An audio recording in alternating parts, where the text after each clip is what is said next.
मैं भारत हूँ। मुझे वेदों की ऋचाओं ने जन्मा है। मेरे परिचय के लिए इतना ही पर्याप्त है कि अमृत स्वरूपा गंगा मेरी माँ है। मैं भारत हूँ।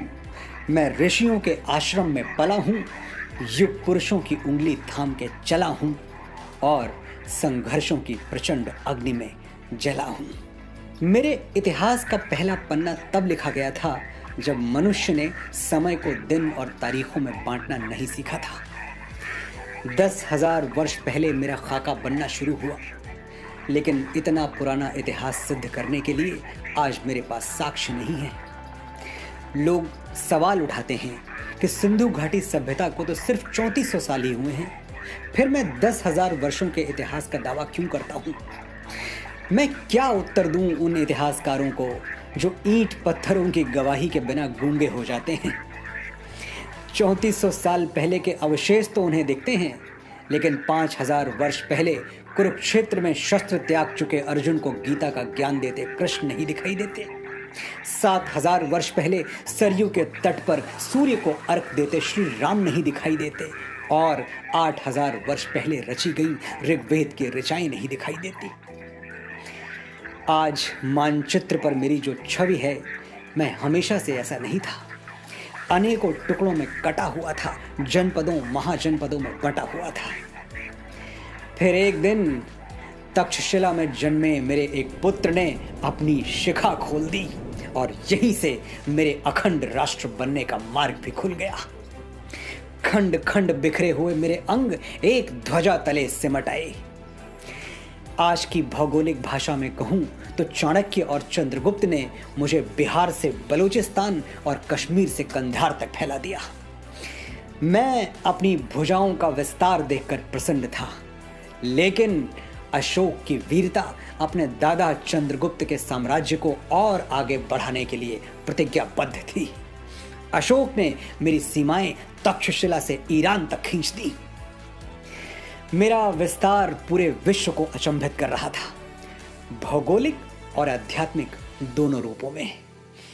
एक तरफ मेरे हाथों में चमकती हुई तलवारें लहरा रही थीं, तो दूसरी ओर मेरे गले से बुद्ध और महावीर की वाणी गूंज रही थी। सदियां बीतती रहीं। मैं समय के धरातल पर कभी दौड़ा, कभी चला, कभी घुटनों के बल रेंगा, लेकिन रुका कभी नहीं। मुझे कृष्ण के वचन हमेशा याद रहे, कृतम में दक्षिणे हस्ते जयो में सव्याहिता। यदि मैं सीधे हाथ से कर्म करूंगा तो मेरे उल्टे हाथ में विजय अवश्य होगी। कर्म योग के सिद्धांत पर चलता हुआ मैं वैभव और संपदा के शिखर पर जा पहुंचा। मुझे सोने की चिड़िया कहा जाने लगा और मेरी चमक सुदूर देशों में बैठे लुटेरों और आक्रमणकारियों को लुभाने लगी। मैसिडोनिया का वो राजा सिकंदर महान, जिसकी सेनाएं विश्व विजय पर निकली थी, वो पर्शिया और गंधार को अपनी शमशीरों से चीरता हुआ मेरी सीमा में दाखिल हो गया। सिकंदर दुनिया का बहुत बड़ा भूभाग जीत चुका था और मुझे जीतने ही वाला था कि मेरा वीर पुत्र पंजाब का राजा पोरस उसके पागल घोड़ों के आगे दीवार बन के खड़ा हो गया।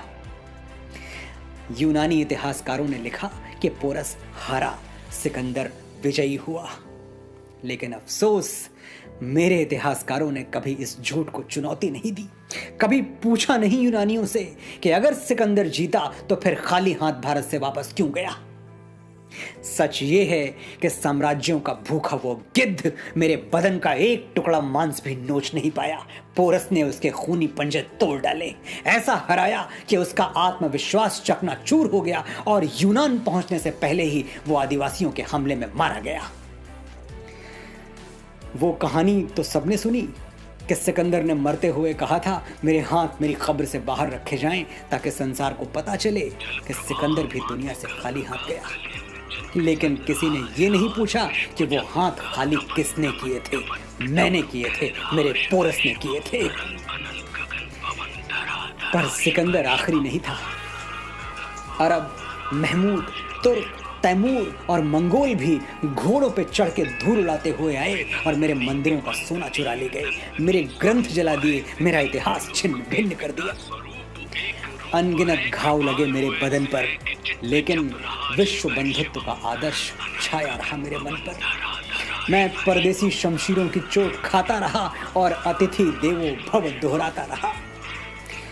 मेरी यही शांति प्रियता 7 समंदर पार से आए हुए अंग्रेजी सौदागरों के लिए वरदान बन गई। मेरे राजाओं के दरबार में जमीन पर नाक रगड़ने वाले ये गोरे अचानक राजसत्ताओं के स्वामी बन बैठे। विक्टोरिया की भेजी हुई पीढ़ियों ने मुझे ऐसे जकड़ लिया कि मेरी रक्त शिराएं पीड़ा से कराह उठी। सैकड़ों वर्षों तक विश्वासघात के धुएं में मेरा दम घुटा। मुझे याद भी नहीं आता कि कितनी बार मेरी गरिमा का हनन हुआ, कितनी बार मेरा स्वाभिमान लुटा। लेकिन मैंने भी ऐसे लाल पैदा किए थे जो रंग दे बसंती गा के मेरे लिए फांसी के तख्ते पर झूल गए। मुझे याद आती है लाहौर सेंट्रल जेल। मेरा बेटा भगत अपनी बैरक में कैद है। फांसी का हुक्म सुनाया जा चुका है। तारीख नजदीक आती जा रही है। अंग्रेज ऑफिसर्स रॉबर्ट्स और बार्कर उससे मिलने आते हैं। कहते हैं, माफी मांग लो भगत, जान बच जाएगी।